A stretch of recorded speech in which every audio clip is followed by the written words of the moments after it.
तो दोस्तों अगर आप एक सैलरीड एम्प्लॉय हो और आपको एक फिक्स इनकम आती है मंथली, तो आपको ज़रूर से ज़रूर ही म्यूचुअल फंड में इन्वेस्ट करना चाहिए। बिकॉज जनरली जो सैलरीड एम्प्लॉय होते हैं उनके पास इतना टाइम नहीं होता है कि वो डायरेक्ट स्टॉक के लिए रिसर्च कर सके। वैसे मैंने स्टॉक्स के ऊपर भी वीडियो बनाया है कि स्टॉक्स में कैसे इन्वेस्ट करें। अगर आपको वो देखना है तो आप आई बटन या फिर डिस्क्रिप्शन बॉक्स में उसका लिंक मिल जाएगा, आप वहाँ से देख सकते हो।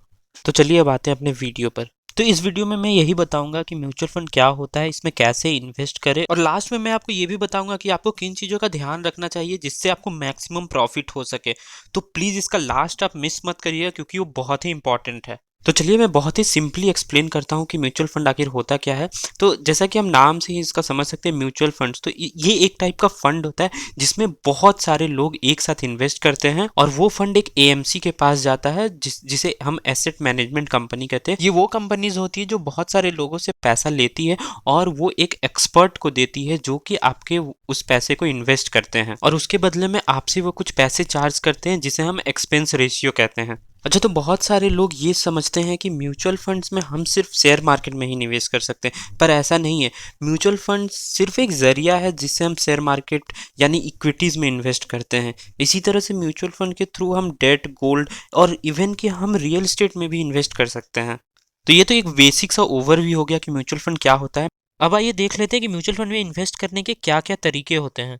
तो म्यूचुअल फंड में इन्वेस्ट करने के दो तरीके होते हैं। एक तो होता है लमसम इन्वेस्टमेंट, जिसे हम वन टाइम इन्वेस्टमेंट भी कहते हैं, और दूसरा होता है एसआईपी, जिसे हम सिस्टमैटिक इन्वेस्टमेंट प्लान कहते हैं। तो आइए पहले देखते हैं लमसम इन्वेस्टमेंट क्या होता है। तो लमसम इन्वेस्टमेंट एफडी के जैसा वन टाइम इन्वेस्टमेंट होता है। मतलब सपोज करिए कि अगर आपके पास 1 लाख रुपए है और आपने उसे एक बार में ही पूरा इन्वेस्ट कर दिया किसी म्यूचुअल फंड में, तो उसे हम लमसम इन्वेस्टमेंट कहते हैं। और जब आपको वो पैसे निकालने हैं यानी रिडीम करने हैं, तो उस टाइम भी आप एक बार में आपको पूरा पैसा इंटरेस्ट के साथ वापस मिल जाएगा। और इसमें आपका प्रॉफिट उसी पर डिपेंड करता है कि आपने कब उस फंड में इन्वेस्ट किया था। हो सकता है कि आपने जब इन्वेस्ट किया था उस समय मार्केट बहुत नीचे हो, तो आपको लॉन्ग टर्म में ज़्यादा फायदा मिलेगा। लेकिन आपने उस टाइम पे अगर इन्वेस्ट किया जब मार्केट ऊपर हो, आपने हाई में खरीदा है, तो फिर हो सकता है आपको थोड़ा प्रॉफिट कम हो। तो इसमें एंट्री और एग्जिट का टाइम बहुत ही इंपॉर्टेंट हो जाता है कि आप कब एंट्री कर रहे हो इसमें और कब एग्जिट कर रहे हो। तो इसका एक बहुत ही अच्छा अल्टरनेटिव होता है, और वो है एसआईपी, सिस्टमैटिक इन्वेस्टमेंट प्लान। इसमें हम मंथली इन्वेस्ट करते हैं, छोटा अमाउंट मंथली करते हैं, ना कि एक बहुत ही बड़ा अमाउंट। तो सपोज मान लीजिए कि मुझे 1 लाख रुपए टोटल इन्वेस्ट करने हैं, तो मैं 1 लाख एक बार में ना करके 5-5 हज़ार का मंथली एसआईपी कर लूंगा।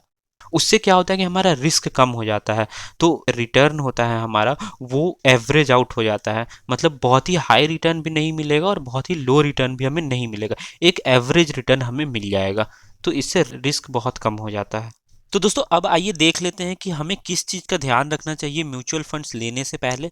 तो नंबर 1 हो जाता है एक्सपेंस रेशियो। एक्सपेंस रेशियो वो रेशियो होता है जिससे हमें पता चलता है कि हम कितना पैसा दे रहे हैं उस कंपनी को हमारा फंड मैनेज करने के लिए। मतलब एक्सपेंस रेशियो वो चार्ज हो जाता है जो हमसे वो लेते हैं आपका पैसा मैनेज करने के लिए। तो ये जब जितना कम होगा उतना अच्छा रहेगा आपके लिए। दूसरा, हमें सबसे पहले ये देखना चाहिए कि हमारा प्लान डायरेक्ट प्लान है या रेगुलर प्लान है। कोई भी फंड दो टाइप का आता है, एक रेगुलर और एक डायरेक्ट। तो डायरेक्ट प्लान में क्या होता है कि आप और एएमसी होते हैं और बीच में कोई भी एजेंट नहीं होता, आप डायरेक्टली पैसा एएमसी को देते हैं जो कि उस पैसे को इन्वेस्ट करती है। लेकिन वही रेगुलर प्लान में क्या होता है कि बीच में एक एजेंट होता है, मोस्टली ये बैंक्स होती हैं, और वो एजेंट पैसे आपसे लेगा और वो फिर एएमसी को पैसा देगा। तो उसमें बीच में वो अपना भी कमीशन ले लेता है, तो इसीलिए इसमें एक्सपेंस रेशियो थोड़ा हाई हो जाता है।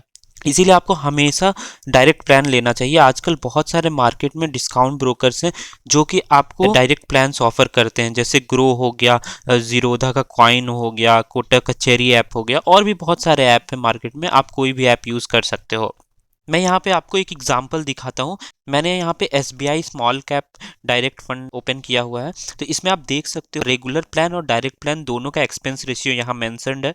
तो अगर आप देखोगे तो रेगुलर प्लान का 1.74% एक्सपेंस रेशियो है, वहीं डायरेक्ट प्लान का 0.71% एक्सपेंस रेशियो। और डिफरेंस अगर आप देखोगे 1% का लगभग डिफरेंस है इसमें। तो 1% आपका रिटर्न तो यहीं पर कम हो गया अगर आपने रेगुलर प्लान लिया तो। और लॉन्ग टर्म में अगर आप 4 साल, 5 साल, 10 साल के लिए म्यूचुअल फंड फंड को रखते हैं तो बहुत ज़्यादा आपको लॉस हो जाएगा। इसीलिए अगर आपको म्यूचुअल फंड लेना आप कहीं से भी लो, लेकिन हमेशा ये आप मेक श्योर करना कि वो डायरेक्ट प्लान हो, ना कि रेगुलर। तो दोस्तों नेक्स्ट वीडियो में मैं आपको बताऊंगा कि क्या क्या different types of mutual funds होते हैं और उनके क्या फीचर्स होते हैं, जिससे आपको एक बैलेंस पोर्टफोलियो बनाने का आइडिया आए और आप अच्छे से अपना म्यूचुअल फंड पोर्टफोलियो बना पाएं। तब तक के लिए इस वीडियो को आप लाइक कर दीजिए और इस चैनल को सब्सक्राइब कर लीजिए, जिससे मैं और भी ज़्यादा मोटिवेट हूँ ऐसे ही कंटेंट बनाने के लिए। तो मिलते हैं नेक्स्ट वीडियो में। जय हिंद।